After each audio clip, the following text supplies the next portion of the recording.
수술하고 나서 몸이 예전 같지가 않아요. 갑상선 암으로 수술받은 분들이 가장 많이 하시는 말씀입니다. 혹시 갑상선 수술한 후에 이런 증상이 있으신 분들 계신가요? 갑상선 제거 수술을 했는데 살이 너무 잘 쪄요. 목소리가 예전 같지 않아요. 하루 종일 피곤해서 아무것도 못하겠어요. 오늘 영상에서는 갑상선 수술을 받으신 후에 우리 몸에 나타나는 변화와 증상별 관리법을 하나씩 알려드리겠습니다. 영상을 끝까지 보시면 훨씬 마음이 편해질 거예요. 첫 번째 증상입니다. 왜 이렇게 피곤하죠? 이 증상은 갑상선 호르몬이 우리 몸에서 에너지 대사 속도를 조절하는 핵심이기 때문입니다. 갑상선을 절제하셨다면 호르몬 스스로 만들 수 없기 때문에 약으로 꼭 보충해야 합니다. 그런데 이 약용량이 조금만 안 맞아도 피로감이 확 올라올 수 있습니다. 그래서 호르몬이 부족하면 쉽게 지치고 무기력해지고 집중력이 떨어지게 됩니다. 호르몬이 과다할 시에는 심장이 두근거리고 불면증, 불안감을 느낄 수 있습니다. 그렇다면 약 용량은 어떻게 정해야 할까요? 정답은 혈액검사 수치에 따라 정하시면 됩니다. 먼저 갑상선 전 절제술 전체를 다 제거하신 분들은 갑상선 자극하는 호르몬의 목표치가 저위험군은 0.5에서 2.0, 그리고 임파선 전이 같은 재발 고위험군은 0.1에서 0.5로 낮추게 됩니다. 왜냐하면 TSG를 더 강하게 억제해서 암세포의 자극을 막을 수 있기 때문입니다. 그리고 갑상선 호르몬인 프리티포는 정상 범위 상한선 근처를 유지하시는 게 좋습니다. 그리고 부분절제술을 받으신 분은 남아있는 갑상선 기능에 따라 TSH, 갑상선 자극하는 호르몬의 목표치를 0.5에서 4.0으로 유지하시는 것을 권유드립니다. 일부 환자에서는 약을 아예 안 드셔도 정상 기능을 유지하기도 합니다. 호르몬 관리는 수술 후 첫 1년간은 3개월 간격으로 혈액검사, TSH, 프리티포, T3를 꼭 받으시면 좋겠습니다. 그리고 1년 지나서 수치가 안정적이라면 6개월에서 1년마다 추적 검사를 하시는 것이 좋습니다. 다음은 두 번째 증상, 왜 이렇게 살이 찌나요입니다. 술 전과 똑같이 먹는데도 체중이 늘어 고민하는 분들이 많습니다. 이 경우에도 먼저 갑상선 기능 검사를 확인하셔야 합니다. 그래서 갑상선 기능 저하가 원인이라면 약의 용량을 높여서 기능을 정상화하는 것이 우선입니다. 갑상선 기능 검사 수치가 정상인데 체중이 늘었다면 기초대사량 감소가 원인일 가능성이 큽니다. 그래서 체중관리 전략은 식단과 운동밖에 없습니다. 식단은 일단 단백질 위주의 식단, 닭가슴살, 생선, 두부 같은 단백질 위주의 식단을 드시고, 그리고 저탄수화물, 저당 식단으로 혈당 변동을 최소화하는 것이 좋습니다. 운동은 주 3에서 4회 하루 30분 이상 운동하시는 게 좋습니다. 근력 운동은 근육량을 늘려서 기초 대사량 회복을 도와주고, 유산소 운동은 체지방 관리에 효과적입니다. 세 번째 변화는 목소리 변화와 삼킴 곤란입니다.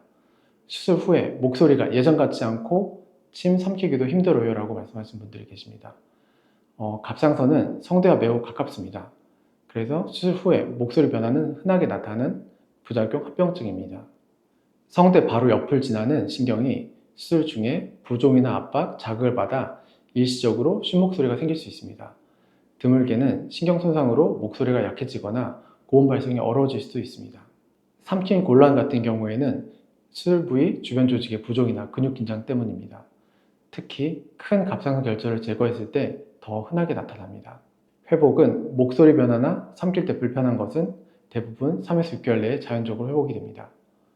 만약 1년 이상 증상이 지속된다면 후두 내시경으로 신경 손상을 확인하시는 것이 좋습니다. 목소리를 관리하려면 초기에는 목을 무리하지 않고 시원한 물을 자주 마시는 것이 좋습니다. 필요하다면 음성재활 치료를 받는 것도 좋습니다. 그리고 삼킨 곤란 같은 경우에도 부드러운 음식을 섭취하고 고개를 약간 숙여서 삼키는 연습을 하시는 것이 좋습니다. 갑상선 수술을 받으신 후에 호르몬 약을 평생 먹어야 하나요? 라고 질문하신 분도 많이 계십니다. 일단 전절제술을 받으신 분들은 갑상선이 없기 때문에 평생 약을 복용하셔야 합니다. 그리고 부분절제술 받으신 분들은 남은 갑상선 기능에 따라 달라집니다. 기능을 잘하면 약을 끊으실 수도 있습니다. 주의사항은 약은 아침 공복에 복용하시고 칼슘과 철분 영양제와는 2시간 이상 간격을 두시는 것이 좋습니다. 피로, 체중 변화, 심장 두근거림 증상이 있다면 바로 병원에 가셔서 약 용량을 재조정하셔야 합니다. 갑상선 수술을 받으신 후에 우울감을 호소하시는 분도 계십니다. 갑상선 제거 후에 호르몬 변화로 감정 조절이 쉽지 않기 때문입니다. 작은 일에도 예민해지거나 우울감이 생기게 됩니다. 체중 증가도 우울감과 관련이 있기 때문에 이런 우울감, 스트레스 관리의 핵심도 바로 운동입니다. 운동을 하면 체중 조절은 물론 세로토닌, 엔돌핀 같은 호르몬이 분비돼서 스트레스 완화와 기분 안정에 직접적인 도움을 주게 됩니다.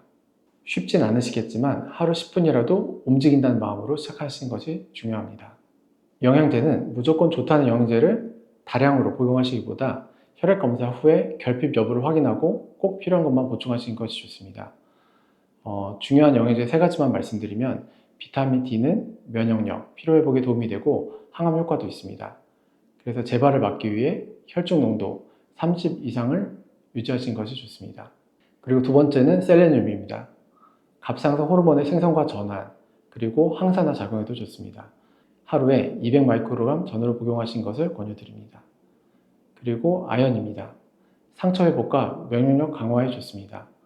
셀레늄과 마찬가지로 갑상 호르몬 생성과 전환에 도움이 됩니다.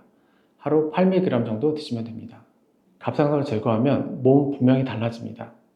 하지만 꾸준히 관리하면 건강한 일상으로 충분히 돌아올 수 있습니다. 호르몬 수치를 꼼꼼히 자주 체크를 하고 운동과 식단, 영양제, 스트레스 관리까지 함께 한다면 수술 전과 다름없는 생활을 할 수 있습니다. 더 건강한 생활을 하실 수 있습니다. 더 궁금하신 점은 댓글로 남겨주시고요. 구독과 알림 설정 부탁드리겠습니다. 항상 건강하세요. 감사합니다.